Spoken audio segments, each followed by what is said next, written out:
안녕하십니까. 오늘은 강경화 외교부 장관에게 묻는다라는 주제로 이야기를 좀 나눠보겠습니다. 강경화 외교부 장관 갑자기 왜 등장했느냐. 며칠 전에 뉴스에 잠깐 좀 나왔어요. 지난 5일에 국제전략문제연구소라고 IISS, 이게 국제관계에서는 꽤 자주 언급되는 좀 유명한 연구소입니다.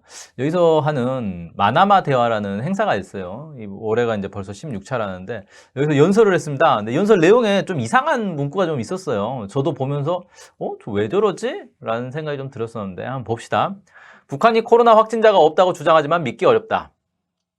네, 믿기 어렵다. 뭐 개인적으로 믿기 어렵다라는 얘기는 할 수 있겠지만 장관이 국제회의에 가서 저렇게 얘기하는 거는 이제 공식적으로 한국은 북한의 주장을 믿지 않는 입장이다라는 걸 선포하는 거나 마찬가지인 거잖아요. 장관의 발언이라는 게 원래 하나하나가 되게 무거운 거예요. 그 나라의 입장을 대변하는 거라서. 근데 믿기 어렵다라고 얘기를 했습니다. 저 말은 말 그대로 믿을 수 없다는 얘기겠죠. 네, 이따가 좀 자세히 분석을 해볼게요. 모든 신호는 북한 정권이 코로나 통제에 집중하고 있음을 보여주고 있는데 이상한 상황이다. 이렇게 얘기를 합니다. 이상한 상황이다. 그러니까 북한이 코로나 방역에 집중하고 있는데 그게 이상하다는 거예요. 그게 왜 이상할까요? 이게 이제 문맥상으로 놓고 보면 그겁니다. 너네 코로나 확진자 없다며. 근데 왜 이렇게 방역에 집중해? 이상하지? 이상한데? 이렇게 지금 의문을 표하는 겁니다. 그 다음에 코로나가 북한을 더 북한답게 만들었다. 이거는 이제 별다른 부연 설명은 없는데 문맥상으로 봐도 그렇고 언론들에서도 다 뭐라고 하냐면 북한은 원래 이제 폐쇄적인 나라인데 이번 코로나 때문에 더 폐쇄적이 됐다. 뭐 국경 봉쇄도 하고 그러지 않습니까? 그래서 북한답다라는 건 이제 폐쇄적이다라는 얘기를 하고 있는 거죠. 그다음에 북한이 우리의 코로나19 보건 협력 제의에 잘 반응하지 않고 있다. 그러니까 우리가 지금 보건 협력을 제안을 했는데 북에서 반응을 안 했다 이거예요. 기분 나쁘다 이거죠.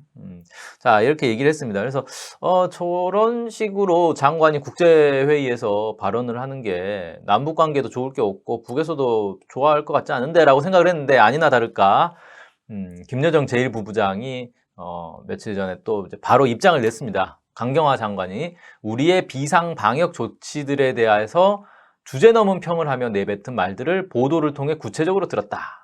앞뒤 계산도 없이 망언을 쏟는 것을 보면 얼어붙은 북남 관계에 더더욱 스산한 냉기를 불어오고 싶어 몸살을 앓는 모양이다. 그 속심 빤히 들여다보인다. 정확히 들었으니 우리는 두고두고 기억할 것이고 아마도 정확히 계산되어야 할 것. 상당히 좀 강한 어조로 강경화 장관을 규탄을 한 겁니다. 자, 북한이 왜 이렇게 발끈했을까? 뭐 짐작은 가지만 좀 더 자세히 들여다보려고 합니다. 그래서 일단은 먼저 제가 강경화 장관에게 궁금한 게 세 가지가 있어요. 그래서 세 가지를 좀 물어보려고 합니다. 뭐 답은 안 해주겠죠. 이 영상을 보더라도. 첫 번째는요. 믿기 어렵다는 말이 정확한 의미가 뭐냐. 혹시나 해서 하는 말입니다. 좀 뭐 뻔한데 사실 문맥상으로 놓고 보면 북한이 코로나 확진자가 없다고 주장하지만 믿기 어렵다. 이 말은 뭡니까? 북한의 주장은 믿을 수 없다. 거짓말이다 이 얘기 아닙니까? 믿기 어렵다는 말 자체는 긍정적으로 해석하면 이런 경우도 있어요. 믿기 어려운 놀라운 현실이다. 야, 북한에 코로나 확진자가 없다고? 야, 믿을 수 없는데? 굉장한데? 대단한데? 이렇게 생각할 수도 있는 거죠. 하지만 문맥상으로 놓고 보면 믿을 수도 없는 거짓말 하지 마라. 이런 의미가 아니었을까 싶어요. 근데 혹시 몰라서 위에 믿기 어려운 놀라운 현실이다라는 의미에서 한 말이라면 답을 좀 해주시기 바랍니다. 두 번째, 이번 발표를 보면 믿기 어렵다는 말이 믿을 수 없다, 거짓말이다 라는 의미라면 결국은 이제 북한의 발표를 부정한 거잖아요. 근데 부정하려면 당연히 근거가 있지 않을까라는 생각이 들더라고요.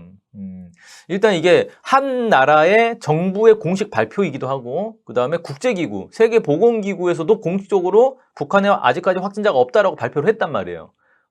그러면 한 나라의 정부와 국제기구의 발표를 믿을 수 없다, 거짓말이다 라고 얘기를 하려면, 부정을 하려면 당연히 객관적 근거 자료를 가지고 하지 않았을까라는 생각이 들더라고요. 그래서 그것부터 물어보고 싶어요. 객관적 근거 자료가 있는지 없는지부터 물어보고 싶습니다. 물론 있다면 뭔지 궁금해요, 저도. 네, 공개를 해줄 수 있나 좀 궁금한데 만약에 없다면 장관이 근거도 없이 어떤 증거 자료도 없이 국제회의에 나가서 국제 무대에 나가서 국제기구와 한 나라의 정부에서 공식 발표한 것을 믿을 수 없다라고 얘기할 수도 되는 건지 그게 외교부의 수장에 합당한 언행인지 그게 좀 궁금하고요. 혹시 다른 나라에 대해서는 예를 들어서 뭐 일본이 중국이 뭐 이번에 GDP가 뭐 10% 올랐다고 하는데 제가 볼 때는 그거 믿을 수 없는 얘기고요. 이런 얘기를 강경화 장관이 유엔 총회 가서 얘기했다고 생각해 보세요. 뭐 난리가 나는 거죠. 이거는 그냥 뭐 아니면 중국은 너무 크니까 좀 작은 나라로 해볼까요? 저 그리스가 이번에 뭐 GDP가 이만큼 올랐다고 하는데 저는 뭐 그건 뭐 별로 믿을 수가 없고요. 이런 식으로 발언을 했다고 생각해 보세요. 그게 지금 완전 외교관과 파탄 나는 겁니다. 그거는 설사 실제 어떤 근거를 가지고 있다 하더라도 그런 말은 안 하는 게 관례잖아요. 외교부 장관이 국제회의 나가가지고 저 나라에 뭐 약점을 쥐고 있다가 그걸 함부로 얘기한다? 그거는 지금 완전 외교 전쟁을 하자는 건데. 근데 왜 그랬을까? 저는 강경화 장관이 북한에 대해서는 그래도 된다라고 생각한 건 아닌가 싶어요. 사실 남북 관계는 통일부 관할이지 외교부 관할은 아니에요. 그러니까 외교부는 사실 북한에 대해서 이렇다 저렇다 얘기할 이유가 없어요. 자기 관할이 아니에요. 외교의 대상이 아닙니다. 북한은 통일부의 대상이에요. 왜? 남북 관계는 국가 대 국가의 관계가 아니잖아요. 그러니까 외교 관계가 아니란 말이에요.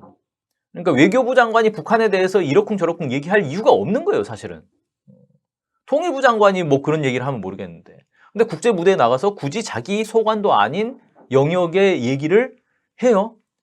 근데 전 궁금합니다. 진짜 근거 자료가 있는 건지, 있어서 한 얘기인지 아니면 있지도 않은데 그런 얘기를 막 한 건지, 북한에 대해서는 그래도 된다고 생각한 건지 그게 궁금하고요. 세 번째, 특급 방역 조치가 이상하다. 왜 북한은 확진자도 없다면서 그러냐? 이상하지 않냐? 뭐 이런 얘기죠.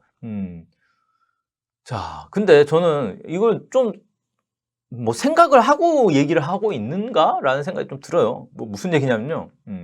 자, 북한은 코로나 확진자가 없다. 그런데 방역에 계속 이 최대 수준의 방역을 하고 있다. 이상하다. 이 논리잖아요. 근데 이걸 한번 뒤집어 생각해 보세요. 북한은 최대 방역 조치를 하고 있다. 그래서 확진자가 없다. 당연한 결과다. 당연한 결과 아니에요, 이거? 뭐가 이상한 건 잘 모르겠어요. 그 다음에 한 가지만 더 생각해 봅시다. 지금 한국 형편을 보세요. 오늘 또 이 방송 나갈 때쯤이면 더 올랐을 수도 있지만 1000명이 넘었습니다. 지금 확진자가. 지금 3단계로 가야 되는 상황이에요. 지금 겨울 들어서서 계속 이렇게 되고 있어요. 뭐 한국뿐만 아니라 지금 세계적으로도 겨울 되면서 코로나 확진자가 막 엄청나게 늘어나고 있습니다. 미국은 뭐 말할 것도 없죠. 자, 그럼 북한 입장에서 바로 이 군사 분계선을 놔두고 있는 남쪽에서 코로나가 막 이렇게 창궐 하고 있다는데, 이 코로나 지금 좀 심상치 않은데 방역 조치를 더 강화해야 되겠다. 이렇게 얘기한 게 이상한 겁니까? 제가 볼 때는 매우 당연한 건데요. 국가를 운영하는 사람이라면 누구나 다 그렇게 생각할 것 같은데. 아니, 하다못해서 뭐 북한에 그 뭡니까? 돼지열병이 발생했다. 그러면 군사 분계선에서 멧돼지 잡고 난리가 아니잖아요. 멧돼지 사냥해서 못 퍼지게 막아야 된다고 난리 치잖아요. 아니 뭐 그건 어느 나라나 방역에 대해서 조금이라도 관심이 있다면 당연히 해야 될 조치를 한 건데 그게 왜 이상하다고 한 건지 저는 그 참 이해가 안 됩니다. 그래서 이런 강경화 장관의 세 가지 의문점에 대해서 좀 나름 좀 생각을 해봤는데요. 첫째는 정부 관계자도 그렇고 뭐 정치인이든 뭐 전문가든 언론인이든 흔히 말해서 이제 이 여론에 큰 영향을 미치고 있는 이런 사람들 있잖아요. 북한이라면 덮어놓고 악마로 만들려고 하는 그런 성향이 있어요. 일반 국가하고 북한하고는 좀 약간 다른 점이 있습니다. 제가 이제 사실 이 분야에서 북한 관련된 남북 관계 관련된 분야에서 되게 오랫동안 이제 활동을 하고 연구도 하고 그랬습니다. 전 나름대로. 근데 보면 이제 북한에 대해서 연구를 할 때는 항상 나오는 이제 얘기가 그런 게 있어요. 뭐 북한의 발표문, 성명 이런 거 있으면 뭐 행간을 읽어라. 뭐 전문가들 그런 얘기 많이 합니다. 근데 저는 왜 행간을 자꾸 읽으려고 하는지 모르겠어요. 행간에는 아무것도 없어요. 빈 공백입니다. 행을 읽어야죠. 행을. 북한이 이러이러하다고 한다. 그러면 아 그렇구나. 북한의 입장은 이거구나. 라고 이해하면 돼요. 근데 자꾸 아니야. 이렇게 얘기했으니까 분명히 반대되는 뭐가 숨겨져 있을 거야. 라고 생각합니다. 왜 그럴까요? 너도 나도 그러고 있으니까 그런 거예요. 일반 국가들이 다 그러잖아요. 예를 들어 우리나라 정부도 뭘 발표를 하면 야당에서 맨날 공격하잖아요. 야 그거 뭐 숨기려고 하는 거지 뭐 이슈 전환하는 거 아니냐. 뭐 국민 여론을 호도하고 있다. 맨날 그러잖아요. 그러니까 모든 나라가 다 그런 줄 알아요. 실제로 정부에서 뭔가를 발표할 때는 지금 그 코로나 같은 경우도 3단계를 올리냐 마냐 가지고도 계속 정부에서 골머리를 앓고 있을 거예요. 왜? 이게 국민 여론에 직결된단 말이에요. 이걸 3단계를 올렸을 때 여론이 좋아질까? 아니면 안 올렸을 때 여론이 좋아질까? 이거 계속 고민해야 돼요. 왜냐하면 정부는 계속 지지율로 먹고 사는 그런 그게 있잖아요. 그래서 국민 여론 계속 생각해야 되는 게 있고 그 다음에 또 하나는 이제 외교 관계에서는 국가 간의 협상 전략도 된단 말이에요. 야 우리 경제 좋아 이렇게 얘기해야 협상에서 우위를 차지할 수 있는데 아 우리 경제 올해는 좀 어렵습니다 이렇게 얘기하면은 약자가 돼가지고 협상할 때 또 밀리게 되고 뭐 이런 게 있어요. 그러니까 약간 이제 좀 이 사실이 아닌 것도 막 섞어가지고 막 발표하기도 하고 실제 우리는 저 길로 갈 건데 이 길로 가겠습니다 라고 해놓고 협상에서는 우위에 점하고 뒤통수 치고 이런 것들이 사실 국제관계에서는 비일비재한 일이죠. 그러니까 어떤 나라에서 무슨 발표를 하면 전문가라는 사람들은 다 달라붙어가지고 이 발표를 왜 했을까? 이 발표 이면에 숨겨진 건 뭘까? 이거 분석하느라고 난리가 나는 거예요. 근데 북한의 경우는 그런 게 없더라는 거예요. 북한에 대한 이제 자료를 연구할 때 이제 원 자료라고 하는 게 북한에서 발표하는 문서들이잖아요. 뭐 성명, 논평, 뭐 입장문, 뭐 이런 것들인데 그런 것들을 보면은 대체로 보면 그냥 있는 그대로 발표하더라는 거예요. 그리고 자기가 뭐 이걸 하겠다라고 하면 그냥 그걸 해요. 그래서 별로 복잡한 게 없어요. 막 이면을 파고들고 왜 이런 얘기를 했을까? 이거 뭔가 숨겨진 뭐가 있는 거 아니야? 이렇게 고민할 필요가 별로 없어요. 그냥 북한이야말로 연구하기가 정말 쉬운 나라다. 정책과 의도가 그대로 드러나기 때문에 그런 거고 만약에 국가적으로 발표할 수 없는 국가 기밀 자료 같은 게 있으면 그냥 발표를 안 하더라고요. 그러니까 어차피 그건 뭐 모르는 거예요. 끝나는 거고. 그래서 북한을 일반 국가하고는 좀 다른 그런 특성이 있는데 북한에 대해서는 북한에서 한 얘기들을 일단은 그대로 받아들이는 게 북한을 연구하고 이해하는 데 더 도움이 되고 대북 정책을 짜는 데서도 더 도움이 되더라라는 겁니다. 근데 이상하게 한국에서는 그렇게 절대 안 합니다. 그렇게 하면 뭔가 큰일 나는 거라고 생각해요. 북한에서 뭘 얘기를 하면 그거 아닐 거야. 그 반대일 거야 라고 생각하는 게 당연한 거고 그걸 북한에서 얘기한 걸 곧이곧대로 받아들이면 뭔가 큰일 나는 무슨 국가관법으로 뭐 처벌이라도 받는 것처럼 그렇게 생각하는 게 있어요. 그래서 북한 발표를 항상 빚고 와서 보더라는 거예요. 근데 그렇게 하니까 손해를 봐요. 스스로. 괜히 손해를 자처하게 됩니다. 자, 대표적인 거 한번 볼게요. 북한에서 군축 얘기를 많이 합니다. 근데 북한에서 군축 얘기할 때마다 뭐라고 하냐면 저건 평화공세다. 사실은 다른 속셈이 있는 거다. 그래서 뭐 여기도 이제 좀 이건 오래된 기사긴 한데 87년도 정말 옛날 기사예요. 옛날부터 지금까지 계속 그랬다는 거예요. 자, 우리 측은 북한의 군축 회담 제의를 신뢰성 없는 일종의 평화 공세이자 대남 교란책의 일환이라고 보고 있다. 우선 군축과 같은 뭐저저. 그러니까 북한에서 군축을 제안하면은 그게 대남 교란책이라고 생각하지. 북한이 진짜 군축을 하고 싶어 하는구나라고는 절대 생각을 안 하는 거예요. 근데 실제 북한이 어떤 생각을 하느냐를 떠나서 군축을 하는 게 나쁜 겁니까? 남북 사이에, 북미 사이에 군축하는 게 나쁜 거예요. 이상하지 않습니까? 좋은 거잖아요. 군축을 하는 게 좋은 거면 북한이 다른 속셈을 가지고 군축을 던져도 우리가 물면 되잖아요. 딱 받아가지고 그래 군축하자 좋다. 우린 당신네보다 더 많이 군축하자. 역제한도 할 수 있는 거고. 그러면 만약에 다른 속셈을 가지고 북한이 군축을 던졌다가 우리가 그렇게 딱 받아물면 오히려 북한이 더 당황하게 될 거 아니에요. 왜 그런 생각은 못 해봐요? 근데 북한이 분명히 군축을 던졌으니까 이건 나쁜 걸 거야. 그러니까 군축을 하면 안 돼. 이게 결론이에요. 그래서 군축을 안 해요. 이번에 그 이제 2018년도에 남북 합의서에 군축 얘기가 나왔잖아요. 군축 얘기 해놓고 미국에 막 수십조, 수백조를 막 줘가지고 엄청난 무기를 또 사오기로 계약을 맺고 그러잖아요. 그러니까 이게 반복되면 어떻게 되겠어요? 제3국에서 볼 때, 외국에서 볼 때 남북의 특징을 보면 북한은 되게 평화를 좋아하고 평화를 주장하는데 남쪽은 계속 북한의 평화 제의를 거절하고 무장을 강화하고 있네? 이렇게 보이지 않겠어요? 왜 이걸 무슨 평화 공세라는 무슨 희한한 용어를 만들어내가지고 이렇게 비꼬는지 참 이해할 수 없습니다. 비꼬기만 하는 것도 문제인데 없는 말을 지어내는 경우도 되게 많죠. 뭐 대표적인 게 이런 거 아닙니까? 북한의 뭐 고위 관계자가 총살을 당했다.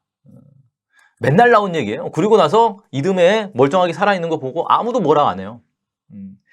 그때 당시에는 막 다 난리 나고 뭐 정치인이고 언론인이고 무슨 전문가고 뭐 고위 관료고 다 나와가지고 북한 역시 뭐 야만적인 나라다 막 떠들어 놓고 북한은 독재 국가야 해놓고 멀쩡히 살아있다는 게 확인이 됐어요. 그러면 내가 착각했다 그때는 미안하다 사실관계 제대로 확인 안 했다 이렇게 얘기한 사람이 아무도 없습니다.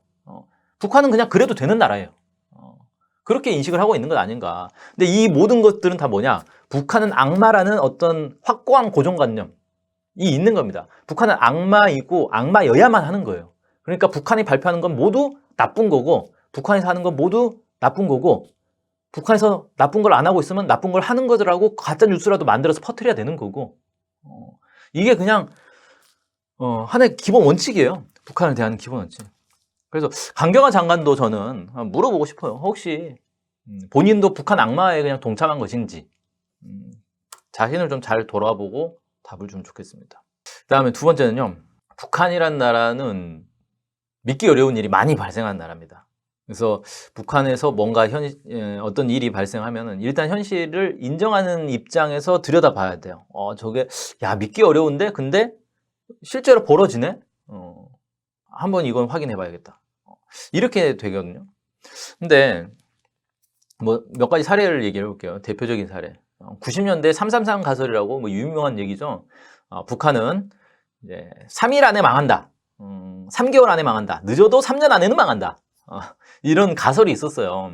그러니까 그때 당시에 막 90년대 중반에 자연재해가 막 잇따라서 그냥 어마어마한 자연재해가 막 계속 발생했습니다. 홍수, 가뭄 막. 그 다음에 동구권이 붕괴되면서 북한이 교류할 수 있는 나라가 싹 사라져 버렸어요. 그때만 해도 뭐 중국, 러시아하고 관계 별로 안 좋았어요. 그 다음에 경제 봉쇄, 미국인 철저한 이제 경제 봉쇄, 경제 제재를 딱 해가지고 북한을 완전히 고립시켜 버렸습니다. 그러니까 이거는 이 수순으로 가면은 어느 나라든지 무조건 망하게 돼 있는 거예요. 그러니까 북한도 당연히 망할 거라고 생각했죠. 그리고 실제로 북한이 막 고난의 행군 해가지고 경제적으로 완전히 거의 파국에 가까운 상황으로 막 몰리고 국가 위기가 발생하고 이게 보였단 말이에요. 그래서 다들 북한은 이제 곧 망하겠구나. 언제 망하느냐의 시점의 문제지 3개월이냐 3년이냐 3일이냐의 문제지 망하는 건 기정사실. 이렇게 딱 됐단 말이에요. 북한 붕괴론이라고 하죠. 근데 현실은 어떻게 됐습니까? 97년도에 인공위성 발사하고 그다음에 2006년인가요? 핵실험하고 대륙간 탄도미사일 개발하고 이런 것들이 뭐 중국에서 대준 거예요? 러시아에서 대준 겁니까? 이런 것들은 절대 다른 나라에 대주지 않습니다. 이건 한 국가의 전략 무기들인데 전략 기술들을 이전해 줄 수가 없어요. 말이 안 되는 겁니다. 그러니까 이건 다 독자적으로 개발한 거예요. 한국의 그 국방부에서도 한 발표한 적 있죠. 그 북한의 뭐죠? 은하 2호인가 로켓 그 서해에 빠진 거 주워다가 연구해가지고 핵심 부품들 다 자체로 개발한 거더라. 인정을 했어요. 망해야 되는 나라가 분명히 망하고 있었는데 망해야 되는 나라가 어떻게 우리보다 더 빨리 인공위성을 막 자력으로 발사하고 핵실험 이런 게 어떻게 가능하지? 이거 믿을 수가 없잖아요. 믿을 수가 없으니까 자꾸 러시아가 줬을 거야, 중국이 줬을 거야, 아니 저거 종이로 만들었을 거야 이런 소리가 나오는 거예요. 믿을 수가 없으니까. 근데 현실이잖아요. 북한에 있는 핵 가짜고 미사일 가짜야 라고 생각했으면 진짜 전쟁 났겠죠. 진짜라고 믿으니까 전쟁 못하는 거 아닙니까? 그러니까 믿을 수도 없지만 현실이 있다. 근데 북한에서는 이런 일이 상당히 자주 발생하더라. 저는 이게 두 가지 이유가 있다고 봅니다.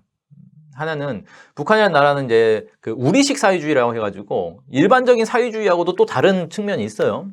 그런 매우 독특한 이제 체제를 가지고 있는 나라이기 때문에 우리가 볼 때는 일반적이지 않은 모습들이 계속 나타나요. 그러니까 믿기 어려운 현실이 계속 나타나는 거죠. 그런 게 있고 또 하나는 뭐 앞에서도 북한은 폐쇄적이다 그러는데 그 사실 웃기는 소리고 북한이 폐쇄적인 게 아니라 북한을 제외한 나머지가 폐쇄적인 거예요. 북한의 그 대문을 밖에서 문을 걸어 잠궈 놓고 북한 보고 야 안에 너네는 왜 문 걸어 잠궜어? 너네 정말 폐쇄적이구나 이러고 있는 거예요. 그러니까 북한을 들여다볼 수가 없어요. 우리가 문을 잠가버렸기 때문에. 그래놓고 북한이 안 나온다고 난리치고 있는 거죠. 되게 웃기는 건데 아무튼 우리가 북한 문을 걸어 잠궈가지고 폐쇄를 시켜놨기 때문에 북한의 안에서 들여다볼 수 없죠. 그렇게 된 지가 벌써 수십 년이에요. 그러니 어떻게 됐어요? 독자적인 발전을 하는 거예요. 독자적으로 발전했으니까 독자적인 기술, 문화, 사람 이런 것들이 있는데 우리는 그걸 보면 되게 놀라운 거죠. 신기하네? 믿기 어렵네? 이렇게 되는 거예요. 마치 저기랑 비슷한 거죠. 갈라파고스 제도, 뭐 호주, 뭐 이런데 이 대륙하고 딱 떨어져 있으니까 독자적으로 진화가 되잖아요. 그래가지고 막 이상한 동물들 있잖아요. 처음에 가면은 믿기 어렵겠죠. 오리같이 생겼는데 너구리같이도 생겼네? 와, 믿을 수 없는데? 현실이잖아요. 그런 것처럼 북한도 독자적인 발전을 한 거예요. 근데 우리는 그걸 계속 외면하고 있었죠. 외면하고 있다가 이제 보니까 믿기 어려운데? 놀라운데? 이렇게 되는 거예요. 현실은 인정해야 된다. 근데 이건 현실을 계속 인정 안 하고 믿기 어려워. 믿을 수 없어. 저 거짓말이야. 가짜야. 저거 종이로 만들었을 거야. 저 가짜일 거야. 이렇게 해버리면 나중에는 이제 더 큰 현실을 보면서 혼란에 빠질 수밖에 없습니다. 그러니까 손바닥으로 하늘을 계속 가리면서 저거 가짜야. 종이로 만들었을 거야. 이런 얘기 백날 해봐야 아무 소용이 없다는 거예요. 오히려 본인의 혼란만 더 커진다. 근데 이게 그냥 일반 개인이 혼란스러우면 그건 큰 문제가 안 되는데 한 나라의 장관이 손바닥으로 하늘을 가리고 저거 아닐 거야, 거짓말일 거야, 가짜일 거야. 이건 그냥 한 나라의 정책에 영향을 주는 거예요. 이런 식으로 정책을 짜면 이런 걸 이제 주관주의라 그러죠. 현실을 인정하지 않고 자기 생각만 고집하는 거예요. 필패하는 거죠. 마지막으로요. 정말 저는 진짜 이거 이해가 안 되는 건데 왜 이렇게 북한을 못 도와줘서 안달인지 모르겠어요. 근데 진짜 도와주려는 마음을 가지고 도와주려는 건 또 아니라는 게 너무 뻔히 드러나잖아요. 뭔가 좀 포장이라도 잘 해가지고 진짜 도와주려고 하는 것 같네라는 느낌이라도 들게 만들어야 되는데 희한한 일이 지금 계속 벌어지고 있습니다. 자, 봅시다. 강경화 장관이 이렇게 얘기했죠. 북한이 우리의 코로나19 보건협력 제의에 잘 반응하지 않고 있다. 그래서 코로나가 북한을 더 북한답게 만들었다. 쉽게 말해서 야, 우리가 도와주려고 하는데 너네 왜 우리 도움 안 받아? 폐쇄적이야. 이상한 애들이야. 이거예요. 속마음이라는 게 이런 거죠. 도움을 받지 않네? 너네는 폐쇄적이네? 너희 환자 있잖아. 왜 환자 없다고 자꾸 거짓말해? 야, 그냥 백신 받아. 이런 거예요. 있지도 않는 백신을 주겠다고 이 난리를 계속 치고 있습니다. 신기하죠? 자, 근데 어떻습니까? 도움이라는 게 뭐예요? 어려운 사람이 있으면 그 어려운 사람이 어려움에서 극복할 수 있도록 도와주는 거잖아요. 근데 그 어려움을 극복하려면 어떻게 해야 됩니까? 그 사람한테 필요한 걸 줘야 되는 거죠. 그게 도움이잖아요. 내가 주고 싶은 걸 주는 건 그냥 선물이에요. 생색내기 위한 선물. 예를 들어서 친구 생일에 생일 선물 뭐 할지 생각을 해보세요. 내가 주고 싶은 거 주는 거는 그냥 자기 생색내는 거죠. 야, 내가 너 생일도 챙겨준다. 나중에 내 생일 때 봐. 이런 거고. 진정한 생일 선물은 뭡니까? 저 친구 요즘 날도 추운데 계속 손 시렵게 맨손으로 다니네. 장갑을 선물해줘야겠다. 이게 진정한 선물 아닙니까? 이게 도와주는 거잖아요. 저 친구한테 필요한 거를 주는 게 도와주는 거예요. 그러면 북한이 필요로 하는 거, 북한이 원하는 걸 줘야 그게 북한에 도움을 주는 거잖아요. 근데 그게 아니라 자기 주고 싶은 거를 갖다 놓고 야, 이거 왜 안 받아? 너는 진짜 이상하다? 참 성격이 이상하네? 이러고 있는 거예요. 이게 도와주는 입장입니까? 전형적인 스토커 아니에요, 이거? 스토킹. 상대방은 싫다는데 계속 좋다고. 야, 너도 나 좋아하잖아. 그러면서 계속 쫓아다니는, 이거는 범죄 행위랑 뭐가 다른 거예요? 진짜, 좀 황당하죠. 예. 비슷한 일이 옛날에도 있었습니다. 2011년, 2012년 2년 연속 있었던 일인데, 북한에 이제 태풍이 불어가지고 수해가 났어요. 그러니까 그때 이명박 정부 시절이었죠. 이명박 정부가 북한에 수해가 났으니까 우리가 좀 도와줘야 되겠다. 그래가지고 막 이제 대대적으로 막 떠들었어요. 우리가 북한 수해 지원을 할 겁니다, 여러분. 막 떠들고 북한한테 가가지고 자, 우리가 수해 지원할 테니까 좀 받아봐라고 하면서 밀가루를 주겠다고 했어요. 북한에서 아니, 밀가루가 필요한 게 아니고 지금 우리가 수해 복구를 하려면 뭐가 필요하냐면 지금 막 시멘트가 필요해. 그러니까 시멘트를 줘. 밀가루는 됐어. 밀가루 필요 없어. 근데 정부는 아니야, 시멘트는 안 돼. 시멘트는 군사 전용이 되기 때문에 안 돼. 밀가루는 줄 수 있어. 밀가루 받아. 이러는 거예요. 그러니까 제가 볼 때는 아마 정부 입장에서는 북한이 뭐 굶주리고 있다라는 거를 이렇게 막 선전하고 싶었던 것 같아요. 그러니까 쓸데도 없는 밀가루를 계속 주겠다라고 한 거죠. 그래서 어떻게 됐느냐? 결국 무산됐어요.